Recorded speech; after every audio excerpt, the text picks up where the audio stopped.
Hello students.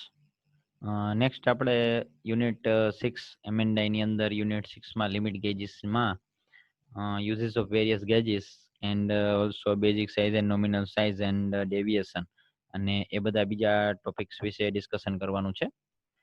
એની અંદર જોઈએ આપણે તો ફર્સ્ટ ઓફ ઓલ આપણે બેઝિક સાઇઝ અને નોમિનલ સાઇઝ વિશે વાત કરી લઈએ. આમાં આજે છે એ છે ટોલરન્સ. હવે ડ્રોઈંગમાં જ્યારે કોઈ પણ ડ્રોઈંગ આપેલું હોય કોઈ પણ કમ્પોનેન્ટનું, તો એમાં જે નોમિનલ સાઇઝ જે છે આવી રીતના એ દર્શાવેલી હોય અથવા તો ઝીરો લાઈન જે છે એ દર્શાવેલી હોય છે. તો નોમિનલ કે બેઝિક સાઇઝ હોય, આ સાઇઝની સાપેક્ષમાં પ્રોડક્ટનું મહત્તમ માપ, તેનું લઘુત્તમ માપ, આ બધી વસ્તુઓ આવી રીતના નક્કી કરેલા હોય છે. અને આ સાઇઝને બેઝિક સાઇઝ અથવા તો નોમિનલ સાઇઝ કહેવામાં આવે છે. એક આપણે એમના ડ્રોઈંગમાં એક નોમિનલ કે બેઝિક સાઇઝ હોય છે. આ સાઇઝની સાપેક્ષમાં પ્રોડક્ટનું મહત્તમ માપ અને લઘુત્તમ માપ બંને ડિસાઇડ કરેલા હોય અને that size is called basic size or say nominal size. Product બન્યા પછી તેનું ખરેખરનું માપ જે ઇન્સ્ટ્રુમેન્ટ વડે માપવામાં આવે તેને મેઝર્ડ વેલ્યુ કહેવામાં આવે છે. અને આ વેલ્યુ એ ડ્રોઈંગમાં દર્શાવેલી જે બેઝિક સાઇઝ હોય કે જે ડ્રોઈંગમાં દર્શાવેલી હોય એની સાપેક્ષમાં ડિસાઇડેડ કરેલા લિમિટેશન્સની અંદર જ હોવું જરૂરી છે. તો જ તે પ્રોડક્ટ જે છે એ ઇન્સ્પેક્શન દરમિયાન એક્સેપ્ટેબલ બને છે, એટલે કે સ્વીકાર્ય બને છે. બેઝિક સાઇઝ એ જે છે એ આ zero line which is also basic size, એટલે ઝીરો લાઇન જે દર્શાવેલી છે તેને બેઝિક સાઇઝ કહેવામાં આવે છે. હવે આની અંદર આપણે જોઈએ તો કોઈ પણ પ્રોડક્ટ જે છે એને તમે ધારો કે અહીંયા મૂકેલી છે તો ત્યાંથી તેની હાયર લિમિટ, લોઅર લિમિટ, બધી વસ્તુઓ જે ડિસાઇડ કરેલી હોય આ ઝીરો લાઇનની સાપેક્ષમાં.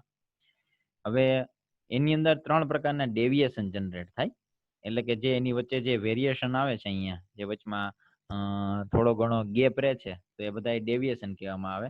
એમાં અપર ડેવિએશન, લોઅર ડેવિએશન અને ફંડામેન્ટલ ડેવિએશન એમ 3 ડેવિએશન આવશે. હવે ત્રણેય વિશે પહેલા જોઈ લઈએ આપણે. અપર ડેવિએશન એટલે શું? Difference between maximum limit of dimension and its basic size. શું કહે છે? માપની મહત્તમ મર્યાદા હાયર લિમિટ, બરાબર, એટલે કે maximum limit of the dimension માપની મહત્તમ મર્યાદા અને તેની બેઝિક સાઇઝ વચ્ચેના ડિસ્ટન્સને શું કહેવામાં આવે? Upper deviation. જો અહીંયા લખેલું છે માપની મહત્તમ મર્યાદા અને બેઝિક સાઇઝ, આ બંને વચ્ચેનું ડિસ્ટન્સ એટલે શું કહેવામાં આવે? Upper deviation. નેક્સ્ટ વાત કરી લઈએ આપણે લોઅર ડેવિએશન. તો આ જે લોઅર ડેવિએશન જે છે એ બી ડિફરન્સ બિટવીન બેઝિક સાઇઝ, એટલે કે આ જે બેઝિક સાઇઝ અને મિનિમમ ડાયમેન્શન, એમ આ જે બેઝિક સાઇઝ અને મિનિમમ ડાયમેન્શન વચ્ચેનું ડિસ્ટન્સ જે છે તો તેને શું કહેવામાં આવશે? તો કેને કહેવામાં આવશે lower deviation. Basic size minus લઘુત્તમ માપ એટલું જે છે એને લોઅર ડાયમેન્શન કહેવામાં આવે છે.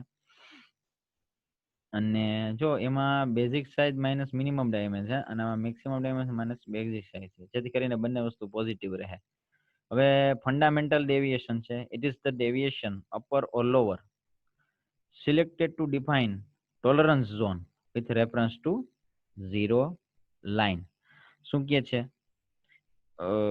એવી રીતે અપર કે લોઅર ડેવિએશન, બરાબર, એક એવું ડેવિએશન અપર કે લોઅર ડેવિએશન એ બેમાંથી એક ડેવિએશન જે ઝીરો લાઇન, અહીંયા જે ઝીરો લાઇન આપેલી છે આ ઝીરો લાઇનની સાપેક્ષમાં ટોલરન્સ ઝોનની વ્યાખ્યા આપવા માટે અનુકૂળતા મુજબ પસંદ કરાય તેને ફંડામેન્ટલ ડેવિએશન કહેવામાં આવે. આ ટોલરન્સ ઝોનની વ્યાખ્યા આપવા માટે જે પણ અપર કે લોઅર ડેવિએશન એને અનુકૂળતા મુજબ પસંદ કરવામાં આવે કે જે એકદમ સુટેબલ હોય તેને કહેવામાં આવે ફંડામેન્ટલ ડેવિએશન. એ એવું જરૂરી નથી કે એક જ હોઈ શકે, અપર અથવા તો લોઅર, કોઈ પણ એક હોઈ શકે. એટલે એની વ્યાખ્યા એવી રીતની જ થશે, અપર કે લોઅર ડેવિએશન એ બેમાંથી એક ડેવિએશન કે જે ઝીરો લાઇનની સાપેક્ષમાં ટોલરન્સ ઝોનની વ્યાખ્યા આપવા માટે અનુકૂળતા મુજબ પસંદ કરાય તેને ફંડામેન્ટલ ડેવિએશન કહે છે. તો આ બધું જે છે એ એમાં રહેલા ડેવિએશન અને અપર ડેવિએશન, લોઅર ડેવિએશન અને ફંડામેન્ટલ ડેવિએશન વિશેની માહિતી થઈ ગઈ. આ બેઝિક સાઇઝ અથવા તો નોમિનલ સાઇઝ વર્કપીસની સાપેક્ષમાં આ 0 લાઈન. હવે નેક્સ્ટ આપણે જોઈએ તો હોલ અથવા તો shaft base system, whole and shaft base system. હવે આની શું જરૂરિયાત છે? જ્યારે કોઈ પણ આમ જોઈએ ને તો એઝ એન એક્ઝામ્પલ માની લો કે આપણે હોલ બેઝ સિસ્ટમની વાત કરીએ છીએ. અહીંયા ધ્યાન આપજો, આમાં હોલ બેઝ સિસ્ટમની વાત કરીએ છીએ. આપણને ખબર છે કે આપણે એક બુશ બનાવેલું છે અથવા તો એક આવી રીતનું એક સિલિન્ડર બનાવેલું છે કે જેની અંદર હોલ આવેલો છે. હવે એ હોલની અંદર એની લિમિટ, એટલે કે લિમિટની પદ્ધતિમાં જોઈતી ફિટ, બરાબર, એ ફિટ આપણે લિમિટ્સ અને ફિટ્સમાં જોઈ ગયા. તો એ ફિટ પ્રાપ્ત કરવા માટે આપણે લિમિટ નક્કી કરવી પડે કે આ લિમિટની અંદર જ આ હોલની મેક્સિમમ અને મિનિમમ જે છે એનો ડાયામીટર અથવા તો લિમિટ આવવી જોઈએ. તો એ નક્કી તમે કરશો એટલા માટે આ હોલ બેઝ સિસ્ટમ અને શાફ્ટ બેઝ સિસ્ટમ જે છે એનો એપ્લિકેશન આવે છે અથવા તો એનો યુઝ આવે છે. એમાં હોલ બેઝ સિસ્ટમની અંદર જોઈએ તો લિમિટની પદ્ધતિને હોલ બેઝ પદ્ધતિ પણ કહેવામાં આવે છે. પણ એ ક્યારે કહેવામાં આવે? જ્યારે હોલ એ કોન્સ્ટન્ટ મેમ્બર હોય અને જુદા જુદા પ્રકારની ફિટ મેળવવા માટે શાફ્ટનો ડાયામીટર એ બદલતો રહેતો હોય. તો જો અહીંયા શાફ્ટ 1 છે, શાફ્ટ 2 છે, શાફ્ટ 3 છે. લિમિટ હોલ કોન્સ્ટન્ટ છે, શાફ્ટ બદલતા રહે છે. હવે બદલવામાં આવે તો એક જ એક્યુરેસી ગ્રેડ અને એક જ બેઝિક સાઇઝની જુદી જુદી ફિટ માટે હોલની મહત્તમ સાઇઝ, હાયર લિમિટ અને લોઅર લિમિટ જે છે એ સ્ટેબલ રાખવામાં આવે છે. અને આ પદ્ધતિનો યુઝ વધુ થાય છે. એનું કારણ છે કે શાફ્ટની સાઇઝ જે છે એ બદલાવવી એ સહેલી છે. એમ હોલની સાઇઝ છે ને બદલાવવી, એ બદલાવવા માટે તમારે રીમર, પછી ડ્રીલના સેટ એ મોટી સંખ્યામાં તમારે જરૂર પડે. એટલે શાફ્ટની સાઇઝ બદલાવવી ઈઝી રહી એમ હોલ કરતા. એટલે હોલ બેઝ સિસ્ટમ જે છે ને અત્યારે વધારે વપરાય છે. એમ હોલની સાઇઝ બદલાવવા માટે રીમર, ડ્રીલ સેટ એ બધી વસ્તુઓ તમારે વાપરવી પડે. હોલ બેઝિસ પદ્ધતિમાં એક સાઇઝની રીમર વાપરી અને અમુક ડાયામીટર બનાવી શકાય છે. એમ જોકે અમુક ખાસ સંજોગોમાં જોઈએ તો શાફ્ટ બેઝિસ પદ્ધતિ જે છે એ પણ વધારે અનુકૂળ રહેશે. નેક્સ્ટ આવે છે શાફ્ટ બેઝ પદ્ધતિ. એ બધાનું અહીંયા ઇંગ્લિશની અંદર તે જ પ્રમાણે ટ્રાન્સલેશન આપેલું છે, એટલે તમે એવું હોય તો ચેક કરી લેજો. ડ્રીલ્સ માટે, રીમર્સ માટે are required. Shaft base system. In this system shaft member is kept constant. આમાં જો શાફ્ટ ને કોન્સ્ટન્ટ રાખવામાં આવે છે અને હોલ જે છે ને એ ચેન્જિંગ ડાયા વાળા હોય અથવા તો ફિટ્સ વાળા હોય. અને ડિફરન્ટ ટાઈપ્સ ઓફ ફિટ્સ જે હોલની જે ચેન્જીસ થાય છે, જે આ રહ્યા hole 1, hole 2, hole 3, shaft is constant. અને તે પ્રમાણે એની અંદર આખી પદ્ધતિ કરવામાં આવે છે. જુદા જુદા પ્રકારની ફિટ મેળવવા હોલની સાઇઝ બદલાવવામાં આવે છે. અને આવી રીતના એમ કરી અને આપણે હોલ બેઝ સિસ્ટમનો પણ ઉપયોગ કરી શકીએ છીએ. હવે hole base system, shaft base system, આ બધી પદ્ધતિ વિશે આપણે ચર્ચા કરી લીધી. હવે આપણે મેક્સિમમ અને મિનિમમ મેટલની લિમિટ્સ અથવા તો કન્ડિશનની વાત કરી લઈએ. આ પણ એક પ્રિન્સિપલ, આ બધા ફંડામેન્ટલ પ્રિન્સિપલ્સ છે બધા.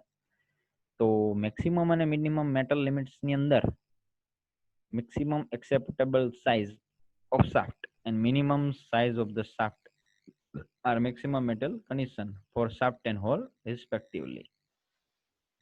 શું કહે છે? એમ કહે છે કે શાફ્ટનું હાયર લિમિટ ઓફ શાફ્ટ ને તેની maximum higher limit of shaft અને તેની મેક્સિમમ મેટલ લિમિટ અથવા તો maximum metal maximum metal limit જે છે ને એ મેક્સિમમ મેટલ લિમિટ કહેવામાં આવે છે.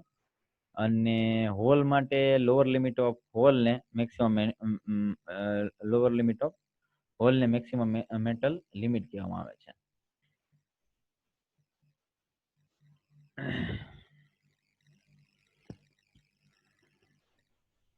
હવે શું થાય એમ ટૂંકમાં કે ભાઈ શાફ્ટ હોય, શાફ્ટ તો એટલે હું એક વખત ખાલી રિપીટ કરું છું. શાફ્ટના હાયર લિમિટ ઓફ શાફ્ટ ને તેની મેક્સિમમ મેટલ કન્ડિશન કહેવામાં આવે છે. લિમિટ એટલે કન્ડિશન, આપણે જ્યાં લખેલું છે limit which is it may in bracket condition, તો એને મેક્સિમમ મેટલ કન્ડિશન. અને હોલના લોઅર લિમિટ ઓફ હોલ જે છે એને મેક્સિમમ મેટલ કન્ડિશન કહેવામાં આવે છે, જ્યાં લખેલું છે, બરાબર. તેવી જ રીતના શાફ્ટના લોઅર લિમિટ ઓફ શાફ્ટ, તો તેને અને હાયર લિમિટ ઓફ હોલ, બરાબર, તેને મિનિમમ મેટલ કન્ડિશન કહેવામાં આવે છે એમ. કારણ કે એનું કારણ છે કે આ બંને જે છે ને એની મેક્સિમમ અને મિનિમમ એમ, આ બંને વસ્તુ એમ કે છે કે એટલી મેટલ જે છે એ મિનિમમ અને એટલી મેટલ જે છે એ મેક્સિમમ. આમાં પણ એટલી મેટલ એ મેક્સિમમ અને એટલી મેટલ મિનિમમ જે છે એ લિમિટ હોવી જોઈએ. આનાથી વધારે તેમાં ચાલશે નહીં. તો જેને હોલ અને શાફ્ટ માટે મેક્સિમમ અને મિનિમમ મેટલની લિમિટ્સ કહેવામાં આવે છે. એટલે ટૂંકમાં એટલી એ હોવી જોઈએ. Or minimum metal condition. આ બધી વસ્તુઓ એમ તો આપેલી જ છે. ઓકે. નેક્સ્ટ આપણે વાત કરીએ છીએ હવે યુઝ ઓફ વેરિયસ ગેજીસ. અલગ અલગ પ્રકારના ગેજીસ વિશે આપણે થોડીક ડિસ્કશન કરી લઈએ. Different type of fix gauges uses of, એટલે સમજે ને તો ઘણા બધા પ્રકારના ગેજીસ તો છે જ. એની અંદર આપણે ફિક્સ્ડ ગેજીસ વિશે થોડીક માહિતી આપણે જોશું. તો ફિક્સ્ડ ગેજીસ જે છે ને એમાં પણ ઘણા બધા પ્રકાર છે. એમાં આપણે બે પ્રકાર તો જોઈ જ ગયા, પ્લગ ગેજ અને રિંગ અને સ્નેપ ગેજ, જે આપણે પ્રીવિયસ સેશનમાં જોયું હતું. પછી એ સિવાય પણ ઘણા બધા બીજા પ્રકાર છે. એમાંથી થોડાક આપણે અત્યારે અહીંયા જોશું. તો એમાં પેલું આવે છે પિન ગેજ.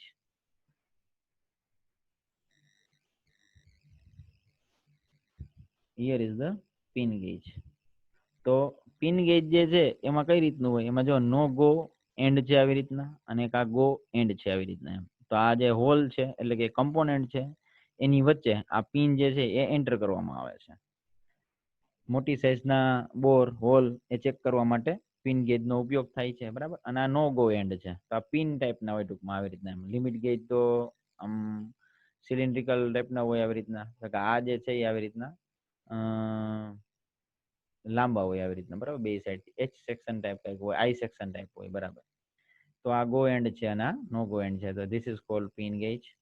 હવે નેક્સ્ટ આવે છે અહીંયા લેન્થ ગેજ. તો લેન્થ ગેજ જે છે એ આવી રીતના કોઈ વર્કપીસ હોય તો એ વર્કપીસનું વચ્ચેની જે આ લેન્થ જે છે એ બરાબર છે કે નહીં, તો એ ચેક કરવા માટે લેન્થ ગેજનો ઉપયોગ થાય છે. તો વર્કપીસ જે છે, જો અહીંયા વર્કપીસ છે અને આ જે છે એ ગેજ છે. તો નો ગો ગેજ જે છે એ અહીં નીચે આપેલું છે અને ગો ગેજ જે છે એ ઉપર આપેલું છે. જો ગો ગેજ માંથી પસાર થઈ જાય એટલે ઓકે, નો ગો ગેજ માંથી પસાર થવું જોઈએ નહીં, એટલે એ વર્કપીસ ઓકે. કોઈ પણ કમ્પોનેન્ટની લંબાઈ એ ઝડપથી ચેક કરવા માટે આ લેન્થ ગેજનો ઉપયોગ થાય છે. નેક્સ્ટ આપણે વાત કરીએ રિસીવિંગ ગેજ. રિસીવિંગ ગેજ જે છે એ use to speedily check certain specific shape of the product such as shaft having square or rectangular cross section. એટલે કોઈ એવો શાફ્ટ જે છે કે જેની અંદર રેક્ટેન્ગ્યુલર અથવા તો સ્ક્વેર પ્રકારના ક્રોસ સેક્શન છે એના શાફ્ટના, એટલે ખાસ પ્રકારના આકારો એ ઝડપથી ચેક કરવા માટે રિસીવિંગ ગેજીસનો ઉપયોગ કરવામાં આવે છે. જેમ કે ચોરસ કે લંબચોરસ કોઈ સેક્શનના શાફ્ટનું ચેકિંગ, સ્પ્લાઇન વાળા શાફ્ટનું ચેકિંગ. આ સ્પ્લાઇન શાફ્ટ કહેવાય. એટલે એ જે શાફ્ટ હોય ને આની અંદર આમ એન્ટર થઈ જાય, અને આ જે છે ને એની માથે આમ એન્ટર થઈ જાય અને આવી રીતના પસાર થાય, સ્લાઇડ થાય, એટલે ખ્યાલ આવે કે આ શાફ્ટ બરાબર છે કે નહીં. જ્યાં ચોટે અથવા તો જ્યાં ઉભો રહીએ ત્યાં એરર છે એવું કહી શકાય. અને એવી રીતના જે થ્રેડ ફોર્મ વાળા શાફ્ટ એને કહેવાય સ્પ્લાઇન શાફ્ટ. તો સ્પ્લાઇન શાફ્ટ એ આવી રીતના ચેક કરવામાં આવે રિસીવિંગ ગેજ દ્વારા. ઓકે. તો હવે આનાથી નેક્સ્ટ આગળ જઈએ તો હવે વેરિયસ, નેક્સ્ટ બીજા બે પ્રકાર છે. એમાં આવે છે કમ્બાઇન ગેજ અને એંગલ ગેજ.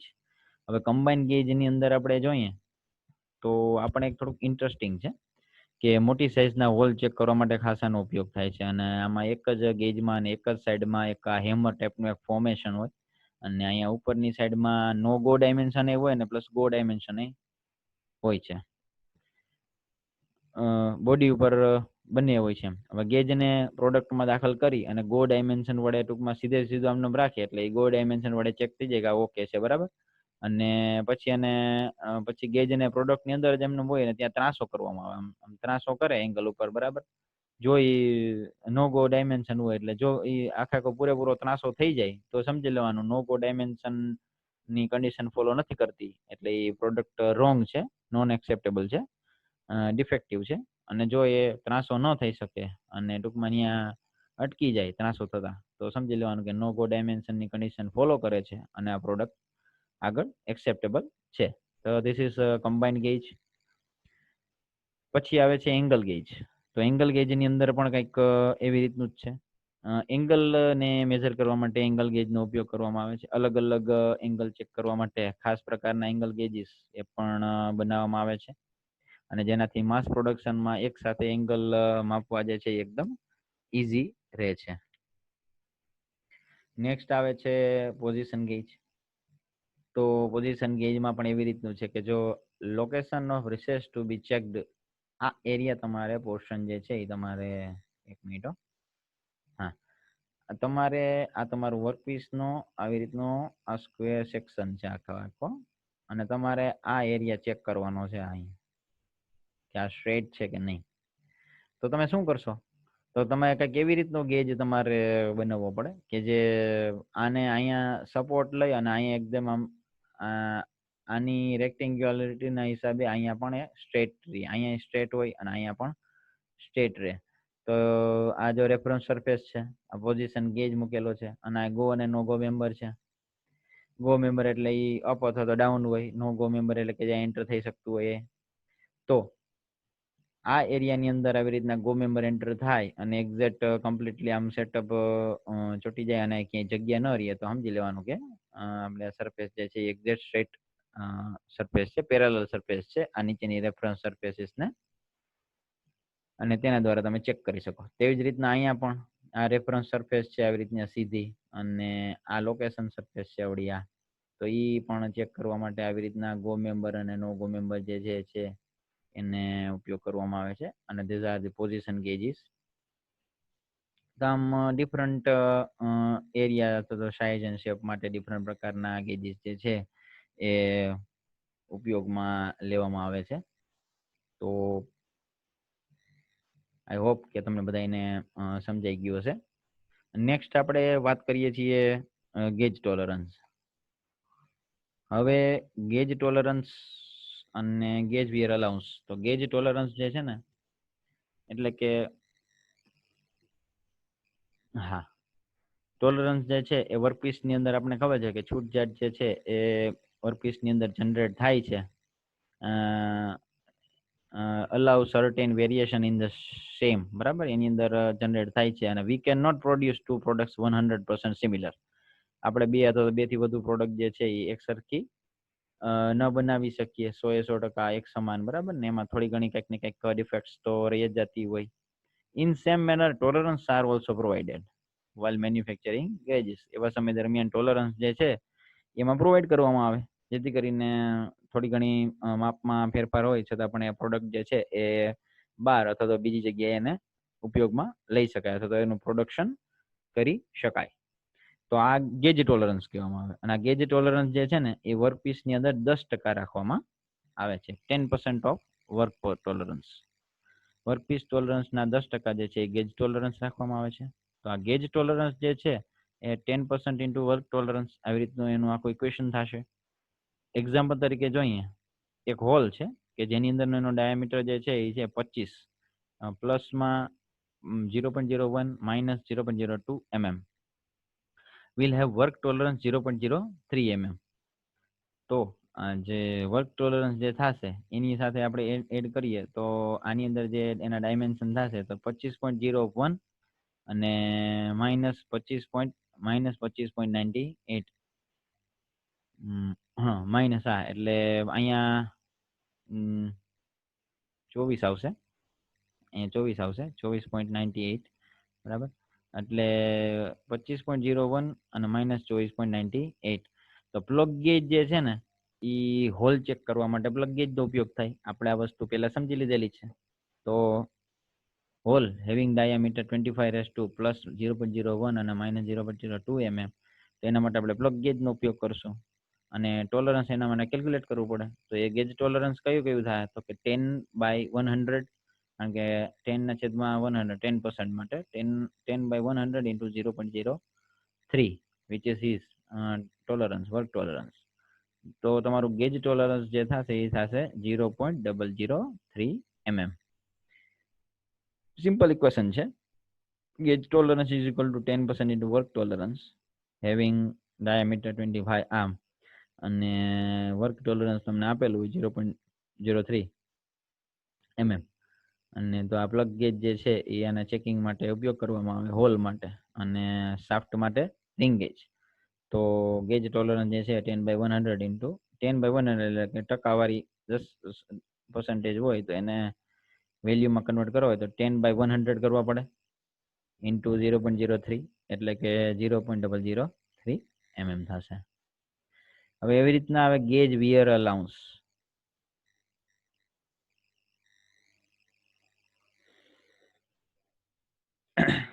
જે રીતના આપણે હમણાં ગેજ ટોલરન્સ જોયો, પ્લગ ગેજ પર ગેજ ટોલરન્સ કેટલું આવશે, તો તેવી જ રીતના આવશે ગેજ વિયર અલાઉન્સ.